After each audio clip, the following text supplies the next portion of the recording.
Today we have entered the 10th day of the blockade of Artsakh by Azerbaijan, and 120,000 citizens of Artsakh, of the Republic of Artsakh, continue to be blockaded, and their entry and exit from the region is prohibited. And as part of a collaboration with 168, Groong podcast is conducting these interviews with different policymakers and different politicians to understand Armenia's choices and what next to do.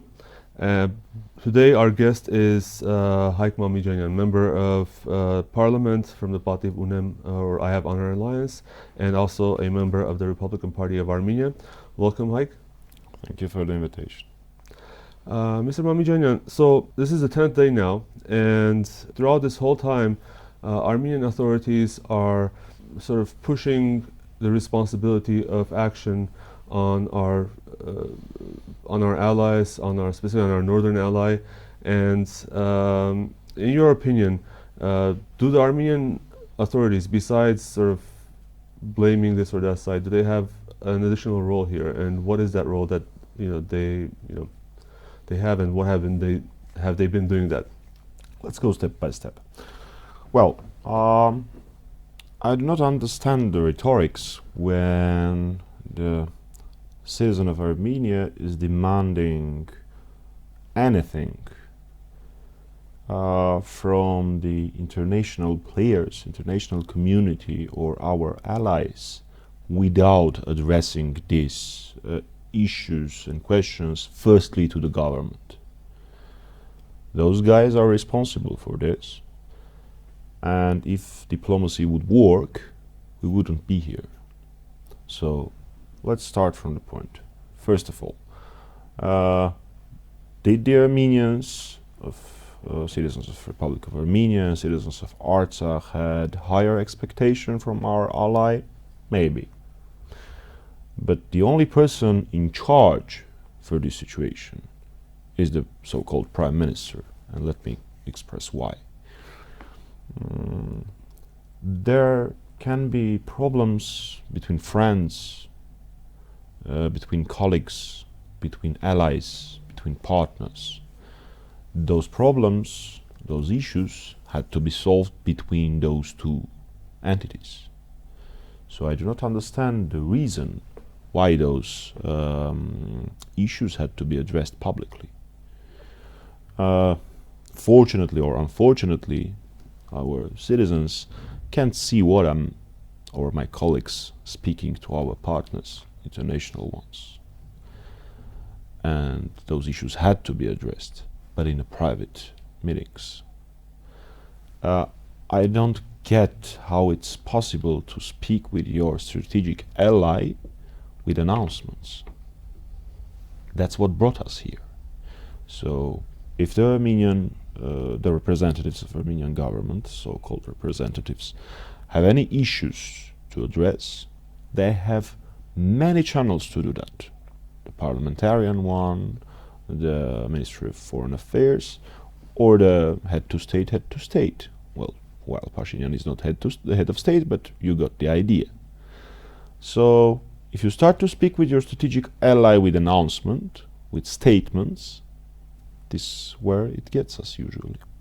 So last night there was a UN Security Council session on this issue at the request of Armenia, and it was, as you say, mostly statements, but there is this opinion that the only statement essentially that was sort of outside of the boundary of what we would sort of expect was Russia's, in that specifically they said that, I believe the Russian statement said that we do not see a violation of the November 9-10 statement. However, the sides are trying to work this out, so this is an adjacent issue that is being resolved, and many are sort of it's difficult, right? Because when you're in a position of helplessness, like many people are, and I'm not saying that we should be in that position.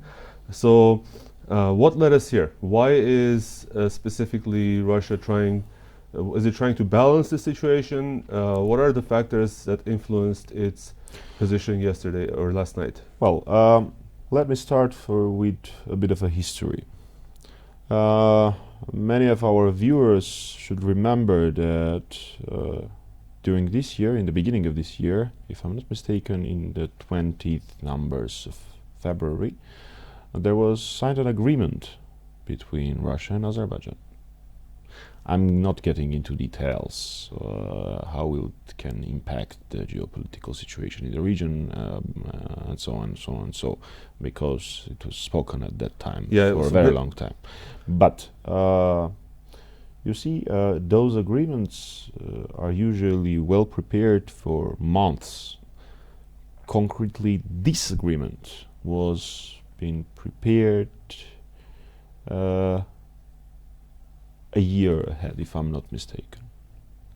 So what do I expect after this signing of this agreement?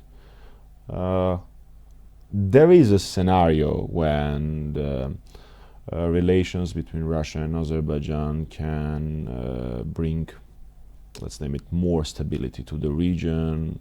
Well, Russia will keep in check Azerbaijan and stuff like that. Well, it is a scenario that you have to entertain. But first of all, I do expect that after the signing of this agreement, during days, the ambassador of the Republic of Armenia to Russia has to be changed. Well, there is no other way for that. Right. It means you have a problem. It wasn't done. I don't even want to speak about the person who is the ambassador at the moment, who has no diplomatic background at all, whose credentials were received, if I'm not mistaken, after a year of his getting to the Russian Federation, and so on and so on and so. I won't even speak about what, well, I do mostly communicate to the parliamentarians. What do parliamentarians tell about the guy who is currently an ambassador? But you could see all this coming. Yes. It wasn't hard to predict. For our viewers, I just want to remind, so the agreement that I believe Hayk is talking about is on allied relations between Azerbaijan and Russia, and I think it was signed 2 days before the Russian special military operation. Yes. So, regarding the UN is a very difficult organization, extremely difficult one, a multi-layer one, and, well, my status prohibits me of speaking some things, but the step from the statements to action usually is a very long one in case of UN. The foreign minister of Armenia today or late night yesterday has stated that there is a consensus regarding the blockade of Artsakh in the international community. I have to say regarding that the sentence that I usually say to all my international colleagues. In the framework of Armenian-Azeri relations, in the framework of Nagorno-Karabakh conflict, it's really easy to take so-called Armenian side in this conflict because it's the side where the justice is. So if you ask me, is there a consensus regarding the justice? Well, maybe. At least I hope so, because I do believe that the international community has to be based on values, even it's not, and it has never been. But what will be the next step? I don't want to sound talking in favor of any power, superpower or international player or actor, but Azeris are a type of people when you need to project strength. They understand only that language, that way of talking, that way of negotiations. Well, it's an unfortunate, but it's a fact. To project strength, you do have to need the troops on the ground. Usually when I speak to my international colleagues, I ask a few questions. Question number one: do you really believe that statements are able to make Azerbaijan do something? Of course, no. The answer is of course no. Okay. Next question. Is there a possibility of troops on the ground? Do you see it? I don't see that we need it. I don't say that we need it. I ask if there is a possibility. Well, come on, you do know that European Union has no troops like that and stuff like that. Okay, we do have a security guarantor, which is NATO. Okay, the nearest NATO base is in Turkey, it's Incirlik. Are you serious? Of course not. All right, let's go to the sanctions. Do you entertain the possibility to have sanction on a state level? Of course, no. And I do remind Why that because 4 days ago, Madame von der Leyen has signed an agreement with the dictator Aliyev, and well, the speech was, if I was not reading that it's about Azerbaijan, I would think that it's about Belgium or Austria. Well, the answer is no, of course no. We're in an energy crisis and stuff like that. All right. Do you possess at least possibility of the personal sanctions, individual ones? Well, we can't do that. We cannot humiliate the dictatorship. Well, what is there to expect? So, I do believe that for the solution, as I said, the mediator has to project strength. From where I come, to project strength is to have troops on the ground.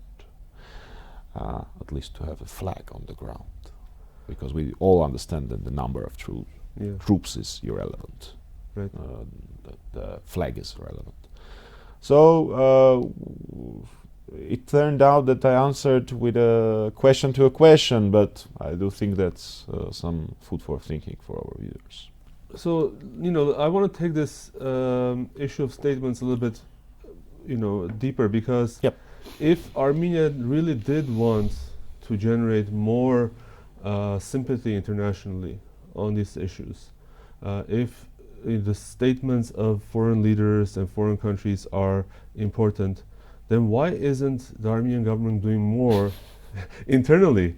I was at a protest yesterday. It was a very sizable one, but Artak Beglarian has been in front of the UN for a week now almost, and I have never seen. It was Tevan Pogosyan was here yesterday, and he was saying the same thing. Why couldn't Pashinyan leave his office, which is 50 meters away from the spot where Artak Beglarian is sitting, and go just shake his hand? What do you accept that argument, and do you think that Armenian government is doing enough to generate, at least within the Armenian population, or is it doing the opposite, suppressing any sign of sort of revolt or anger on this issue? Well, I will do the same.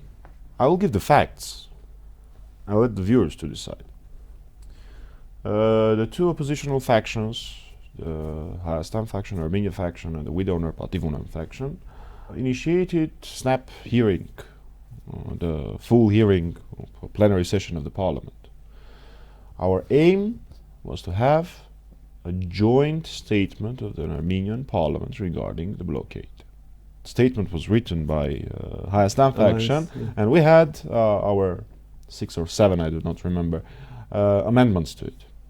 There was not a single word of internal politics. You do know how I treat Pashinyan and what words I have used to describe him, but there was not a single word of internal politics in it. More than that, the position of widower Pativ Unem, our faction, was that you can include all our amendments except one. Artsakh can never be part of Azerbaijan. So when the ruling MPs, the members of the ruling party, start to say, well, we need unity and the stuff like that, have you read the statement they voted? It's useless. Such a statement could be done, with all my due respect to our friendly country Uruguay, by Uruguay. Concerns, statements that it's bad, that it's blockade, it's a catastrophe. Well, thank you all the countries that have stated like that. But I do believe that Armenia to Artsakh is a little bit more than our international friendly countries. Well, first example, they didn't do anything to have a valuable statement. Second point, unfortunately for them, I participate the meetings in the framework of parliamentary diplomacy. And I do know what is the rhetorics of very many members of the ruling party. I have told this a few times, and I will repeat it. During one of the meetings, one of the members of the ruling party, one of the Pashinyan's MPs, said two sentences.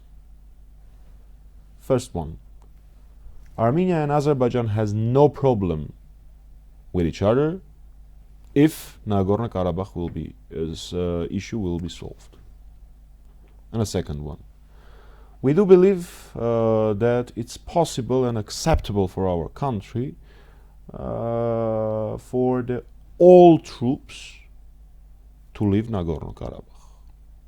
When I asked, what do you mean? I switched to Armenian, not for our colleagues not to hear it. When I asked, what do you mean all the troops? The MP answered, I mean literally all the troops, and the sequence of the leaving, which troop will leave the first, is irrelevant. So no one can force me to believe that they are doing everything they can. And third one, for all our colleagues who are saying we're out of politics, but we do riots and mobs. Well, I do not have a right to tell them thank you for that. I do believe that Artsakh people are thankful for that, but I have one question for them. What's the reason that Armenia is poorly presented on the different international platforms, from UN to OSCE? The reason is government. So of course we do have to do mobs and riots in front of the international organizations and delegations and the embassies, of course. But the core problem is sitting in the Republicans on the square of the Republic. It's the Prime Minister and his team, so-called Prime Minister, because they are the ones who got us here. And their usual way of handling the problems, well, from 2018 to 2020, it was the previous governments who were whose fault was everything bad happened in our country. After the war, it was the army, or the generals, or the officers. Afterwards, it were the traitors who were convicted of the trading information to Azerbaijan. Now it's Russia. Tomorrow it will be France.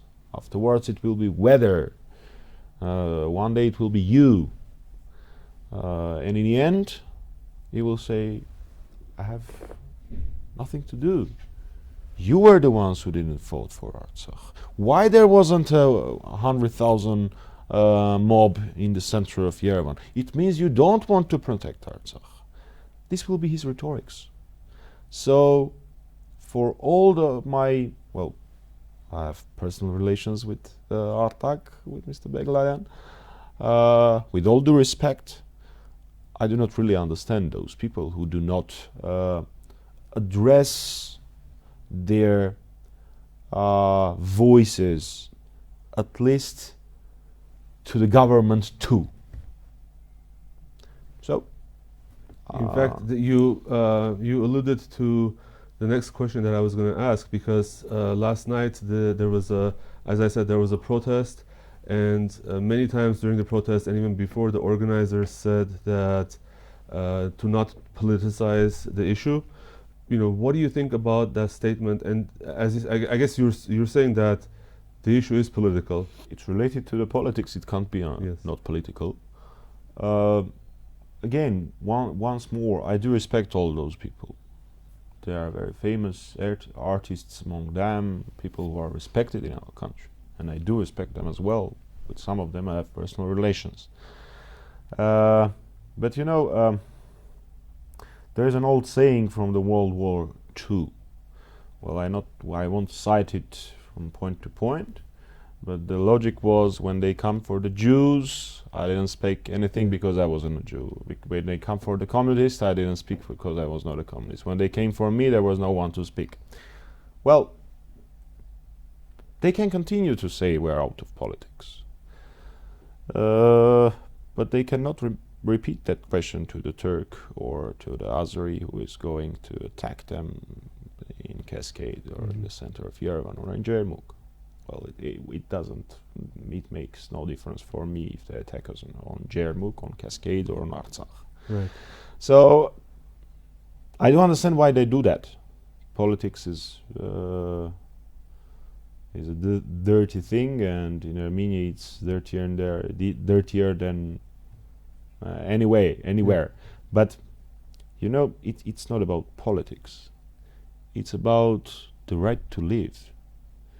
And when the guy who is in charge puts in jeopardy the security of Armenia and Artsakh, well, I don't think that it's the best idea to say I'm out of politics.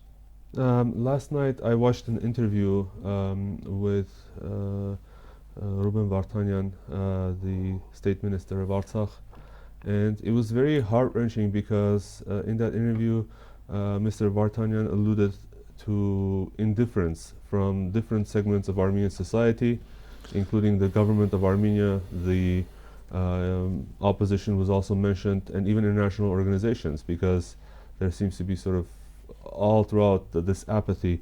You know, someone, you know, since we care about Artsakh so much, that's very difficult to hear. And you know, I wanted to ask your personal opinion. What can we do today? What should be done, especially from your personal perspective and also the perspective of the Republican Party? All right. Well, starting with the Mr. Vartanyan's interview, I do believe that he was not referring to us. But one sentence regarding it, and I will answer your question. I do think that you can never blame society or the nation, because it's the job of the elites to generate the mainstream topics in the society. If the movements and the mobs regarding the security of Artsakh are only a few tens of thousands of people, not hundreds, I do think that's the problem of communication. Because we didn't, well, I say we, not to make anyone feel bad, we had to communicate to our citizens, to our compatriots, that the security of Artsakh is the security of Armenia. At least physically. At least physically. Not to say nothing more.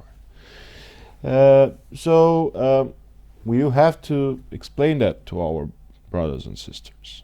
I'm against blaming them. Mm-hmm. I do think that we have to blame ourselves. It's hard to do for some people, but anyway. Regarding what should we do? First of all, and please understand this correctly,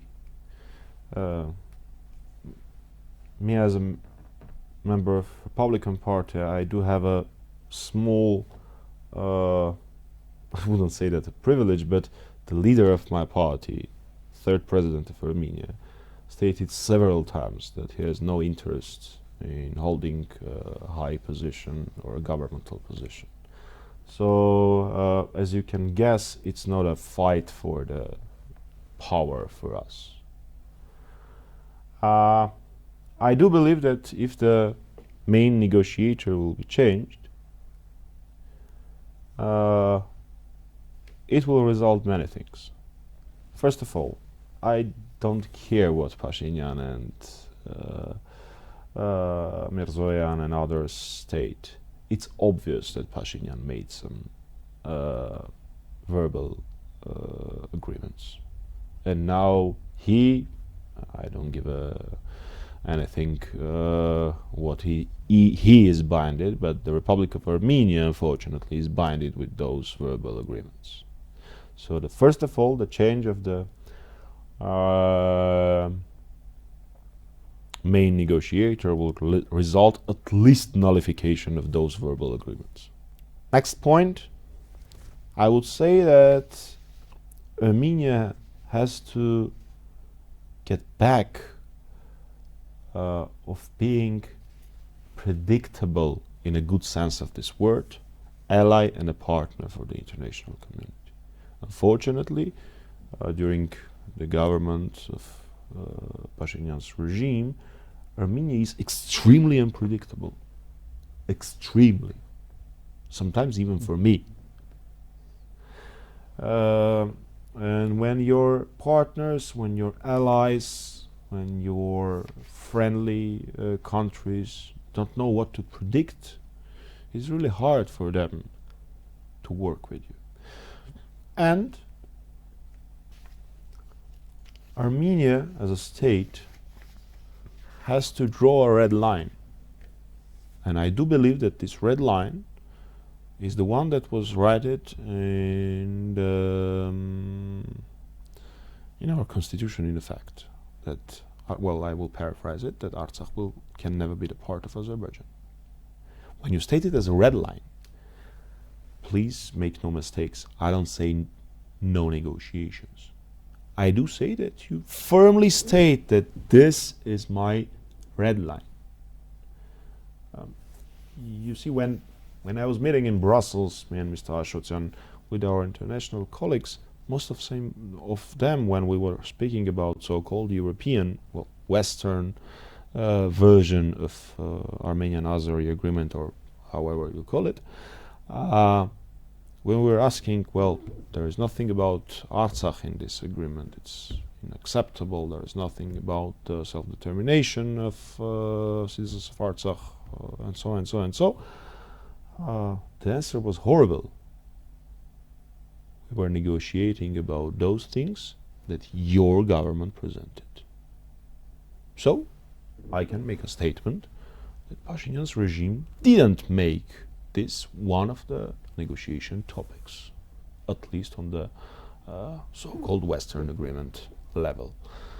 The only thing, well, anyone who has entered ever a negotiation knows that if you show the possibility of getting back from your interest, the opponent will push until you break. If you show the possibility that there is a chance for you to get back from your demands, you will have the most worst negotiations possible. It does seem odd to declare in parliament that there is not even a theoretical chance that Artsakh could be independent or joined to Armenia, but at the same time trying to negotiate on the security of Artsakh. Is that what you mean? Yes, it's what I mean, and I do believe and I do repeat that this position of the Republican Party of Armenia and with owner Pativ Unem faction is that among many others, that the issue of Nagorno-Karabakh cannot be diversified from the Armenian-Azeri relations. It's ridiculous. It's nonsense. When people ask me, do they do anything they could, I have to remind a Q&A that happened between me and Hayk Mamijanyan. I think it was October, a year before. In fact, Hayk Mamijanyan refused to state in the center of Yerevan, in the capital city of Armenia, in the parliament, to state that Hadrut, Shushi, and all the other regions of Artsakh that are currently occupied are in fact occupied by Azerbaijan. I do repeat that the Minister of Foreign Affairs of Armenia refused to state that Shushi, Hadrut, and other regions are occupied by Azerbaijan. What else do you expect from them? So far, I heard you say that the solution is change of power in Armenia, and those of us following the opposition have been, watching your forces trying to do that since May this year, and you also talked about blaming yourself. What has the opposition done wrong for that not to be a reality now? Let me correct you a little bit. In case of Republican Party, the struggle and our struggle started from the 2018 because we knew what was coming, and believe me, I do not have any fun saying that we were right. I wished we were wrong. There were many mistakes, many technical ones, content-wise ones, but I do believe that interview is not the best part to speak about those mistakes. Not because I do not know them, not because I didn't address them, not because I didn't acknowledge the ones that, me personally was mistaken, because it will cause a friendly fire among opposition, which I never accept. I am here to say that we do share the responsibility for those mistakes. Those mistakes were taken into account. They were discussed with our partners and our friends and our colleagues in opposition, and I do believe that we will correct them. But I don't really believe that it will make any sense or any good if I start speaking about those mistakes, because usually any mistake in the world has a name and a surname. Do you think there's still time to unroll the sort of damage that has been done so far in terms of the issue of Artsakh? The damage that Pashinyan and his so-called team has done to Armenian positions in the international relations framework will stay with our country for decades. One simple example, I was dealing with some Azeri representatives for, 4 or 5 years on different party level meetings or conferences, but I asked on all the levels of the relations with Azeri officials, has there been a single time when Azeri officials have spoken about so-called Almaty agreement?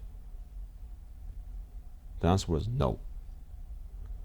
I do remind that first time Almaty agreement was mentioned in the framework of Nagorno-Karabakh conflict and Armenian-Azeri relations was during this year by Minister of Foreign Affairs. If I'm not mistaken, it was in April. And it became the main... The Armenian minister? Saying, yeah, of course Armenian. Unfortunately, yes. I meant that. And it made the main topic of speaking, a talking point for the Azeri officials, including Aliyev. So this bunch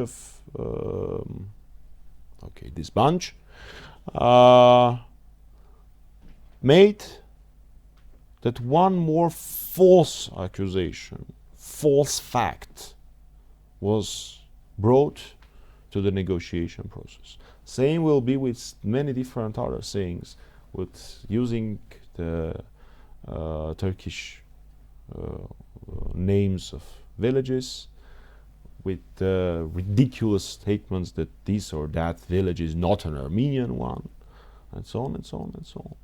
And the cherry on top of this story was the last, I can't call it a press conference. It's not even an interview, what Pashinyan does on the public television. But during the last one, he was speaking about the 4 resolutions of the UN. I haven't ever heard about those 4 resolutions from anyone but Azeris and those who are lobbied by Azerbaijan. Well, they have no clue with this story. Armenia has no responsibilities except one with those 4 resolutions. I have spoken about that hundreds of times. You have to realize that the person who is sitting on a chair of the Prime Minister of Armenia on the Armenian public television is speaking with the Azeri rhetorics. That's the reality. And it's the damage that Pashinyan has done to Armenian diplomacy for decades coming. Okay, and the last question, what are your predictions on what's going to happen next, and what is your what are going to be the opposition, specifically the Republican Party's next steps? I won't make a prediction when the blockade will be lifted. I do know that even when the blockade will be lifted, there will be other events like that. Me and my colleagues, especially Mr. Abrahamyan, who is an expert on Artsakh, have been speaking about the possibility of the blockade of Lachin corridor for a month.